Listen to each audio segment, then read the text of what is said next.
লক্ষ্য ২৬-এর বিধানসভা, তাই দলের মণ্ডল সভাপতিদের নিয়ে বনভোজনে মাতলেন বিজেপি নেতা দিলীপ ঘোষ। শুক্রবার নারায়ণগড় ব্লকের পোক্তাপোল এলাকায় কেলেঘাই নদীর পারে হয় বিজেপির বনভোজন। পূর্ব মেদিনীপুর জেলার এগরা, মেদিনীপুরের মোট ২১টি মণ্ডলের সভাপতি ও নেতৃত্ব নিয়ে হয় বনভোজন। কর্মসূচিতে বিধানসভা ভোটের আগে সাংগঠনিক শক্তি বৃদ্ধির বিষয় আলোচনা করেন দিলীপ। পাশাপাশি দাড়িমারা এলাকায় একটি কংক্রিটের ঢালাই রাস্তার উদ্বোধন হয়। জিতে যাব, কিন্তু অল্প অল্পের জন্য ভোট সিটগুলো হেরে গেছিলাম। তো এবারে সেই লড়াইটা অসম্পূর্ণ আছে, পূর্ণ করতে হবে।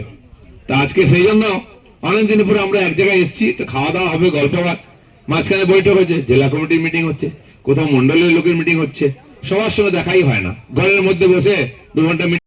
পুলিশ তো ওনাদেরই আছে। আজ পুলিশকে বোম মারছেন, পুলিশকে ধরে পেটাচ্ছেন, তাড়া করছেন ওনারা, পুলিশ পালাচ্ছে। এই যদি পুলিশ হয় তাহলে এই পুলিশের আমরাই বা কেন ভরসা করব? আর সমস্ত গুন্ডা ডাকাতরা মাফিয়ারা যদি টিএমসির নেতা হয়ে যায় তা পুলিশ বা কী করে? এই পরিস্থিতির জন্য আজকে মানুষ ধরে নিচ্ছে যে এই সরকারকে না সরালে শান্তিতে পশ্চিমবঙ্গে থাকা যাবে না। মণিপুরের ঘটনা আজ নয়, স্বাধীনতার পর থেকেই এই ধরনের উত্তেজনা প্রবণ। তার বড় কারণ যেটা, ওখানে পাশে মায়ানমার আছে, ওদিকে চীন আছে, দুর্গম জায়গা, ওখানে কোনো বেড়া নেই, এবং সরকারি আইনই করেছে যে ও পাশে 15 কিলোমিটার যেতে পারবে, এদিকে 15 কিলোমিটার যেতে পারবে, কোনো বাধা নেই।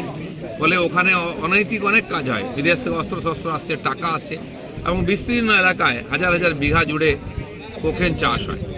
তা সেই জন্য ওই টাকায়, অবৈধ টাকাতে ওখানে টেরোরিজম হচ্ছে, ওখানে কনভার্সন হচ্ছে। আর সেটা এখন সরকার বন্ধ করার চেষ্টা করছে, ওখানে বেড়া দেওয়ার। আর ওই জন্য ওখানে এই যে বৈরী ক্রিয়াকলাপ, এটা বন্ধ হয় না। কেন্দ্র সরকার এবার নিজের হাতে নিয়েছে ওটাকে বন্ধ করার জন্য। যারা অভিষেক ব্যানার্জি বলছে কি যে দিল্লির ভোট কংগ্রেস আর আপের, আর বাংলার ভোট হবে শুধু টিএমসির একার, টিএমসি এখানে কাউকে নিয়ে লড়বে না। ইন্ডিয়া কি হলো যে ইন্ডিয়া জোটের নামকরণ করলেন মমতা ব্যানার্জি, মুখে ভাত দিলেন, হ্যাঁ, তার অন্নপ্রাশন করালেন, টাকা ডাকছে না, ভুলে গেলেন। এবারে ওখানেও করেছে তো, ডাকেনি বলে দুর্দশা, এখানেও তাই হবে।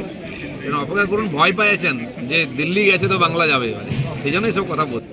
ভুয়ো ভোটার তো আছেই, 62 লক্ষ রেশন কার্ড ভুয়ো বাদ গেছে পশ্চিমবঙ্গে, 62 লক্ষ। তার মানে এরা পশ্চিমবাংলার মানুষ নন।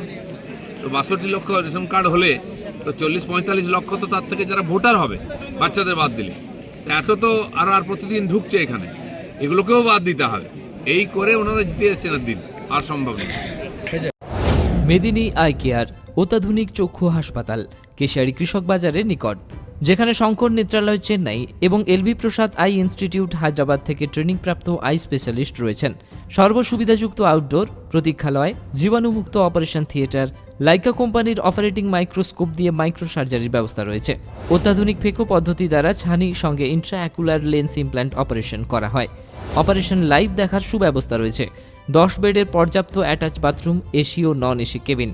লেজার চিকিৎসার মাধ্যমে ছানি অপারেশনের পর দৃষ্টি কমে যাওয়ার চিকিৎসার ব্যবস্থা রয়েছে। এখানে ব্র্যান্ডেড ফ্রেম এবং উচ্চ প্রযুক্তির লেন্স দিয়ে চশমার ব্যবস্থা রয়েছে। লিফটের ব্যবস্থা রয়েছে। হাসপাতাল প্রতিদিন খোলা।